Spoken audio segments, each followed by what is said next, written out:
Les experts de l'IMO, le débat. Je me suis un peu éternisée effectivement avec Adrien, mais je trouve que c'est toujours intéressant sur cette visite virtuelle et je pense qu'il faudra faire un débat plateau. D'ailleurs, sur le plateau, j'ai quand même un agent immobilier, j'ai envie de dire un vieux de la vieille, mais il va mal le prendre.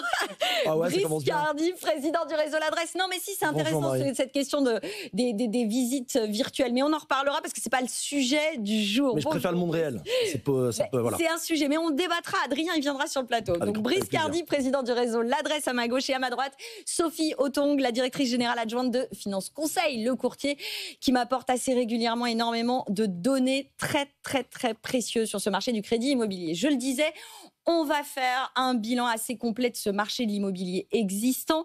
On va démarrer par ce qui est l'alpha et l'oméga quand même sur ce marché de l'immobilier au sens large. D'ailleurs, le crédit immo, on va pas se mentir, Sophie, ça va mieux aussi parce qu'on a des taux d'intérêt qui ont quand même baissé et des banques qui sont quand même plus heureuses de nous recevoir.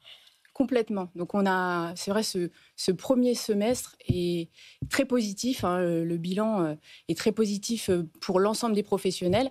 On enregistre une production de crédit de 12 milliards d'euros.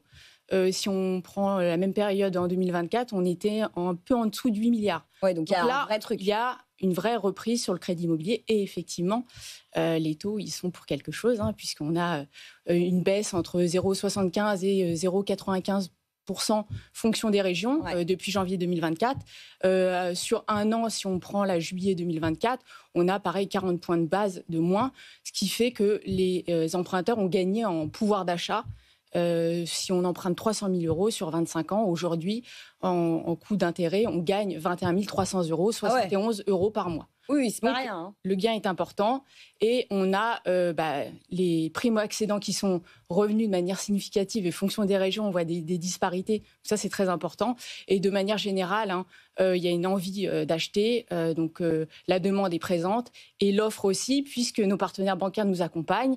Ils créent des produits spécifiques avec des taux boostés. Ouais. Et donc, tous les voyants sont au vert pour réaliser une belle année 2025. Oui, parce qu'on parlait du taux moyen. Alors là, on est quoi, 3,15, 3,20 3,15 sur 20 ans, effectivement, 3,25. Mais en réalité, concrètement, Sophie, si j'accumule tous les petits prêts bonifiés parce que je suis jeune, parce que j'achète un logement performant ou que je vais la rénover, etc., en réalité, si on lise tout ça, on est bien en dessous. Tout à fait. Et puis, il est possible de négocier des taux à 2,90 quand on a un beau dossier. Donc, bon, Brice, là, Sophie, évidemment, c'est un peu votre meilleur ami en ce moment, j'imagine. Ah, complètement. Mais après, la barre est haute, parce que si je sais compter, on est à plus de 40% par rapport à l'an dernier à la même période. Ouais. Malheureusement, nous, on n'a pas les mêmes chiffres, même si, évidemment, il y a toujours une cause à effet entre la banque qui, aujourd'hui, en effet, est revenue sur une sorte de normalité d'octroi du crédit, notamment concernant l'apport, dont on avait parlé en janvier. Ouais. Moi, ce que je dirais, c'est que, clairement, je pense que le plus dur est derrière nous. On parle de reprise. Je pense la reprise est encore devant nous. Je pense qu'on n'est pas... Vous ne croyez pas qu'on y est déjà, là ? Alors... Clairement, on a un marché qui a repris des couleurs, mais sans faire le peintre que je ne suis pas, on va dire que on mélange un petit peu des couleurs vives avec des couleurs pâles. Parfois même, on a des couleurs froides. On a sondé les associés du réseau L'Adresse il y a quelques semaines et ils nous ont répondu à 65% en effet que le marché était en dents de scie. Donc ça veut dire que un coup ça bouge beaucoup et puis tout d'un coup on ne sait pas pourquoi ça s'arrête. Comme je vous le disais en janvier, on a eu véritablement un mois surprise, mais vraiment surprenant. On s'est même mis à rêver et à croire qu'on allait avoir un mois de mars qui allait rattraper finalement ces 2 dernières années qui ont été extrêmement douloureuses, longues et compliquées. Pour moi, le rattrapage n'a pas eu lieu. On a eu un mois de mars qui a été bon, mais qui n'a pas été exceptionnel. Avril-mai, bon, vous allez me dire, après, je fais le coup des ponts ou le coup de la météo, mais je peux vous assurer que ça y joue. Je vous assure que on parlait tout à l'heure de visite. Donc moi, le confinement nous a bien apporté la preuve que loc ou achat, nous, on était le premier, un des réseaux 100% dématérialisés. On a vendu les appartements qu'on avait fait visiter quelques semaines ou quelques mois avant. On n'en a vendu aucun à distance. Bref, ça c'était pour juste remettre une petite couche, sur la parenthèse. Non, je reviens sur le marché en demi-teinte. Clairement, 65% qui nous disent que le marché est en dents de scie, ça montre bien que l'effet yo-yo est là. Et je donnerai encore un chiffre, c'est le mois de juin. Comme vous le savez, l'adresse est une coopérative. J'ai moi-même une dizaine d'agences en propre. Eh bien, il y a des marchés notamment qui sont extrêmement révélateurs, comme le marché de Montreuil, marché de Vitry. Eh bien, par exemple, à Montreuil, on est passé d'une centaine de nouveaux prospects acquéreurs, donc les fameux qu'on ne connaît pas, qui viennent par voie de mail ou par voie de téléphone se manifester et manifester leur projet. Eh bien, ça, c'est au mois de mai. Au mois de juin, on est tombé pratiquement à 20. Donc ça a été divisé par 5. Vous êtes quand même le moins optimiste. Ah non, vous savez que je suis... Non, Marie, je suis extrêmement optimiste. Je termine sur le sondage. 75% d'entre eux pensent qu'on va avoir un deuxième semestre qui sera de la même teneur. Les chiffres aujourd'hui nous donnent clairement raison sur le fait que le marché a repris des couleurs. On est à plus 10% si on compare à la même période l'an dernier. Mais en rappelant que l'an dernier, la période était vraiment pas terrible. Je dis juste qu'on a démarré très très fort en janvier, qu'on a eu un bon mois de mars. La preuve, c'est qu'au premier trimestre, on était à plus 15%. Ouais. Nous, sur le premier semestre, on est à plus 10%. Donc ça veut bien dire qu'à un moment donné, entre mai et juin, il s'est passé quelque chose. Oui, mais après, il y a peut-être aussi la reprise un peu spectaculaire du tout début d'année. Elle était peut-être pas non plus... Enfin voilà, il y a peut-être eu... non Moi, je pense... J'ai essayé de trouver, parce que je sais que vous aimez bien à chaque fois qu'on trouve des explications, pas juste se contenter d'alimenter et d'analyser des chiffres. J'ai 2 explications quand même qui ressortent, une dans le sondage et d'autres un peu dans ma tête par rapport à ce qui s'est passé il n'y a pas très longtemps. La première, c'est en effet... Et pourtant, on en avait parlé en disant attention quand on parle d'augmentation des prix. Il faut vraiment expliquer d'où on part. Si on les compare avec le trimestre glissant où il y a un an, oui, les prix reprennent un peu de couleur. Si on compare avec les prix qui ont été pratiqués, on va dire en 2020-21, on n'y est pas du tout. Mais heureusement, j'ai envie de vous dire. Oui, sauf que certains vendeurs aujourd'hui, quand on parle que ça va un peu mieux, que le marché reprend des couleurs et qu'on parle même parfois pour certains d'augmentation de prix, je peux vous assurer que ça leur met un nœud dans la tête. Et ce nœud, c'est à nous derrière d'arriver à le dénouer. Donc ça, c'est une première version. Et la seconde, très franchement, et je pense qu'elle a eu son effet, quand je vois l'effet qu'a eu l'augmentation des frais de notaire, clairement, ça a mis c'est l'annonce de la suspension le 3 juin, je crois, ou au début du mois, sur l'idée de dire que la prime rénov, en gros, on ne sait pas trop où on va, on ne sait pas trop où on habite, on ne sait pas si on va... Vous pensez carrément que ça a eu un impact sur le volume de transactions? Je parle du mois de juin. Moi je vous parle une fois de plus, je parle de compromis signé. Je vous dis qu'au mois de mai, j'ai donc les chiffres du réseau et j'ai le chiffre de mes agences avec lequel encore demain je vais être en comex avec mes managers. Donc j'ai des vrais chiffres qui ressortent avec du ressenti comme vous les aimez, c'est-à-dire mais qu'est-ce qui se passe ? Clairement, on est passé d'un mois de mai malgré les ponts qui a été quand même porteur avec des compromis qu'on a pu en effet matérialiser qui venaient souvent d'offres et de visites du mois d'avril au mois de juin. Pas partout, mais sur certains endroits dont je peux parler, parce que c'est un endroit où j'ai mes propres agences. Montreuil, qui est un bon critère, un bon baromètre, Montreuil, clairement, ça a dégringolé, oui. Est-ce qu'il y a que ça ? Je ne sais pas. Je dis qu'aujourd'hui, je pense que tout le monde est à fleur de peau, qu'on est à une situation géopolitique, nationale, politique, bref, où tous les voyants sont là pour nous empêcher d'avoir envie d'y croire. Vous savez à quel point le moral, la confiance jouent un rôle accompagné par les banques. Les banques, aujourd'hui, elles sont là. Ça, c'est la très bonne nouvelle. Tant mieux pour les primos et les autres. Le reste, c'est la confiance. Je vous dis, demain, vous apprenez, vous projetez d'acheter, vous entendez que finalement, prime rénov, c'est suspendu, non, c'est annulé.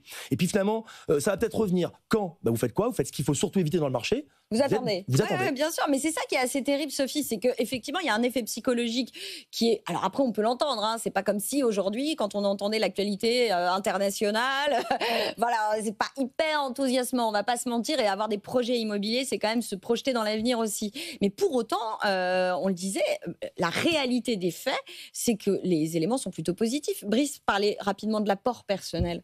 Vous le constatez, vous, chez Finance Conseil, par exemple ? Il y a une baisse significative de l'apport personnel. Si je fais un focus sur les primo-accédants, je regarde toujours, moi, le poids de l'apport dans le montant du crédit. Et effectivement, il est descendu à 20,4%. L'année dernière, il était à 24%. L'année d'avant, il était à 28%. Wow, ouais. Donc, voilà, il y a une vraie baisse de l'apport, également pour tout profil confondu. Aujourd'hui, il est à 28%. Donc, vraiment, les voyants sont au vert et on voit par contre qu'il y a des régions qui accélèrent plus sur la primo-accession. Par exemple, sur le podium, je peux citer la Nouvelle-Aquitaine Sud qui enregistre 62%. On met pas Bordeaux, en gros. C'est ça l'idée ou pas ? Oui, c'est ça. Ouais. Donc 62% de primo-accédants. Donc c'est considérable. 60% pour la Nouvelle-Aquitaine Nord et également pour l'Île-de-France. Ouais. 56% pour la Loire-Atlantique-Vendée. Donc le niveau d'apport a baissé de manière considérable, ce qui donne du pouvoir d'achat, parce que couplé à toutes ces aides, alors effectivement, ma prime rénov, en plus on n'a pas pu anticiper puisqu'on a tous appris comme ça. Voilà, c'était le but, pour accompagner nos clients, c'est pas simple. Pour autant, le PTZ étendu sur tout le territoire et pour les maisons individuelles, ça a quand même été très aidant et ça a mis un coup de booster pour nos primo-accédants.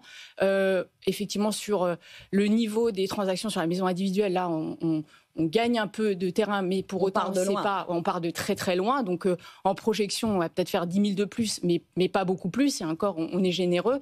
Par contre, sur l'ancien, et nous, ce qu'on remarque, on n'a pas ce phénomène de dents de scie du tout. On a fait d'excellents mois de mai et de juin en termes de distribution de crédit.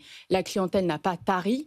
Donc, en termes de projection, nous, on se dit que transactions dans l'ancien, on devrait peut-être frôler les 900 000, ce qui, quand même, est un rythme où on est dans une normalisation du marché. Et ça, je partage. Et ça, je partage complètement. Attention, je partage. Mais attention, mais 900 000, c'est encore plus de 25% de moins que les plus belles années. Non, mais d'accord, mais c'est ça qui n'était pas normal. Je suis désolée, Brice. Voilà. Mais par exemple, votre confrère et concurrent Charles Marinakis disait ce matin sur notre antenne chez Century 21 que lui, il trouvait ça finalement très très bien, 900 000 ventes. Alors eux, ils tapent sur 850 000, je crois, chez Century. Je crois que du côté de la FNAIM, Loïc Quentin tape carrément sur 940 000. Bon, globalement, bon an, mal an, on va être autour des 900 000.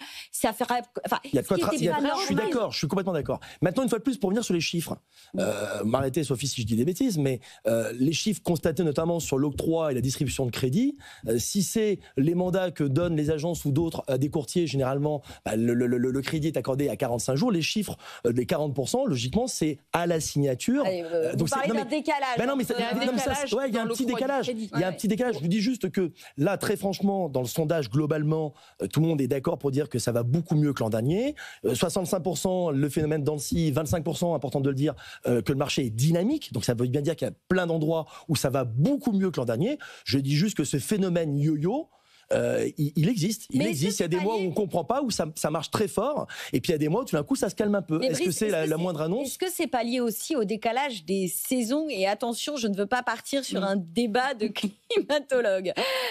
On a beaucoup dit en début d'année, compte tenu de la reprise assez forte et vigoureuse dès le mois de janvier, que finalement le printemps de l'immobilier qu'on avait coutume historiquement de vivre au printemps est arrivé beaucoup plus tôt. Et donc du coup, on avait toujours une petite période de vache un peu plus maigre au moment de l'été. Est-ce que finalement ce décalage n'est pas intervenu un peu plus tôt que d'habitude ? Est-ce que c'est pas simplement ça ? C'est qu'il y a eu un tel enthousiasme de début d'année qu'on a eu de petits mois un peu plus calmes, quoi. Ouais. Probablement, mais j'essaye de faire l'optimisme. Et c'est rare que je fasse l'optimisme. Hein, oui, non, ça va. Globalement, ça va plutôt bien. Non, j'ai un peu de mal à ça parce que très franchement, ce qu'on appelle les printemps, c'est tout simplement les projets essentiellement familiaux où il faut qu'on s'organise sur les écoles, les inscriptions. Donc, j'ai envie de vous dire, ça reste les fondamentaux. C'est un peu les marronniers de notre métier. Donc, je suis pas. Non, je vous dis, c'est ce qui est certain, c'est que la très très bonne nouvelle. Et merci pour le chiffre que vous nous avez donné sur l'histoire de 28, 24, 20. C'est en effet les conditions d'apport qui ont largement évolué et notamment sur des gros budgets. Moi, je ne cesse de dire depuis 2 ans que le nuage et la crise, elle n'a pas été la même pour tous. Globalement, demander 25 ou 28, 30% d'apport sur un bien moyen à 500 000 ou à 500 ou à 600 000 euros à Paris, c'est pas tout à fait le même effort qu'un bien moyen en région, parfois, où vous pouvez trouver votre bonheur à moins de 200 000. Les revenus des acheteurs sont pas exactement les mêmes. Oui, mais n'empêche que quand vous êtes primo, secondo ou peu importe, famille recomposée ou quoi, ou caisse, trouver 200 000 euros, c'est pas évident. Ça, c'est la très bonne nouvelle. Ça, c'est la très bonne nouvelle. En effet, les marchés, où je vous dis une fois de plus, il y a le réseau et mes agences, Paris, Montreuil, où les prix de l'immobilier sont très chers et à 300 000 euros, vous avez juste un studio ou un 2 pièces. Ouais. Là, la normalité, c'est ça. C'est qu'on a vraiment un marché qui s'est complètement dégrippé au mois de janvier. Je dis juste que l'effet dents de scie, et là, c'est pas Brice Cardi qui parle avec ses agences immobilières, c'est Brice Cardi en tant qu'animateur du réseau L'Adresse. C'est quand même 65% de nos associés qui ont répondu il y a quelques jours pour bien dire que le marché est en dents de scie. Bon, il nous reste 3 minutes top chrono pour maintenant se projeter justement et essayer de faire des petits paris. Vous sortez vos boules de cristal et puis maintenant, je commence avec vous, Sophie. Vous visez quel taux d'intérêt, par exemple ? Est-ce qu'on peut s'attendre à une stabilisation, à de nouvelles baisses de taux ? Est-ce que les conditions de crédit, selon vous, vont rester aussi généreuses qu'elles le sont aujourd'hui sur les 6 prochains mois de l'année ? Je vais donner un indicateur qui va peut-être faire gagner un peu en optimisme Brice. Je veux pas. Ah mais les taux vont se stabiliser les taux sont stables, ils vont continuer à être stables. On projette entre 3 et 3,25. Voilà, on surveille parce qu'effectivement, l'OAT est toujours au-dessus de 3,20, entre 3,20 et 3,30. Donc ça ne baisse pas. Pour autant, ça nous a aidé, la baisse des taux directeurs. On est très optimiste. Là, on a une baisse du taux d'usure qui a permis de contenir s'il y avait des velléités de monter un petit peu les taux. Ça n'a pas été le cas. Stabilité pour ce mois-ci, stabilité pour la fin de l'année. Ça, c'est un bon indicateur pour se dire que quand même, l'année devrait être bonne. Les conditions ne vont pas bouger parce qu'elles vont être bonnes. Après, voilà, effectivement, le budget 2026, il y aura des choses qui vont bouger dont on n'a pas la maîtrise. Pour autant, le retour de MaPrimeRénov', avec des contours un peu plus stricts, on s'y attend, mais il fallait le faire parce qu'il y a eu beaucoup de fraude et c'était compliqué. Donc les indicateurs sont bons, les partenaires bancaires veulent nous accompagner, veulent accompagner les emprunteurs. Tout est clair pour faire une belle année 2025 et projeter un bon niveau de transaction qui effectivement, on ne sera pas sur les 1 million et les 1,2 million, mais ce n'était pas un marché dans la norme. Ouais, on est d'accord. Les prix à ce moment-là ont explosé, les taux étaient beaucoup trop bas. Donc en fait, ça a dérégulé. Et là, finalement, on est dans un marché de normalisation, ce qui nous va bien, ce qui donne de la visibilité aux emprunteurs et à nous, partenaires, au quotidien. Pour les accompagner. Non, mais là, j'ai pas le choix. Là, D'abord, j'étais déjà convaincu. Vous avez une minute. Non, mais j'étais déjà convaincu. Là, Sophie m'a vraiment. Mais c'est bon, je suis archi convaincu. Là, non, il achète. plus sérieusement, je partage bien évidemment complètement tout ce qui a été dit par Sophie. Je reste convaincu, comme 75% de mes associés, que le deuxième semestre sera à minima aussi bon que le premier. Et clairement, je crois beaucoup à l'effet de rentrée. Avec ça, c'est sûr, on le sait, les Français ne cessent que ils ont un attachement à être propriétaires et bien chez eux. Donc je crois beaucoup à une très belle rentrée. Ça c'est évident. Et les prix en hausse, en baisse. Alors les prix, là on est dans un effet plateau auquel je ne crois pas trop. Il y a l'effet plateau dans l'immobilier, ça marche pas trop. C'est soit on est sur un marché haussier, soit baissier. Mais je dirais pas haussier pour pas justement remettre encore un nœud dans la tête des vendeurs. Ce qu'il faut que les vendeurs retiennent, c'est que en gros ceux qui ont acheté entre 2018 et 2021-2022, il y a encore en moyenne au moins encore une correction de au moins 10% à faire. Au moins 10% à faire. Le message donc cela, il faut qu'ils l'entendent. Okay, le message est passé. Merci à Brice Cardi, le patron du réseau L'Adresse, et merci à Sophie Otong pour le courtier Finance Conseil. Merci à vous de nous avoir suivis. Demain, je vous retrouve pour un nouvel épisode des Experts de l'IMO. On parlera SCPI. Et si les SCPI, cette pierre papier, en investissant dedans, et si on soutenait aussi l'innovation et la recherche, on vous dira comment faire demain. Mais d'ici là,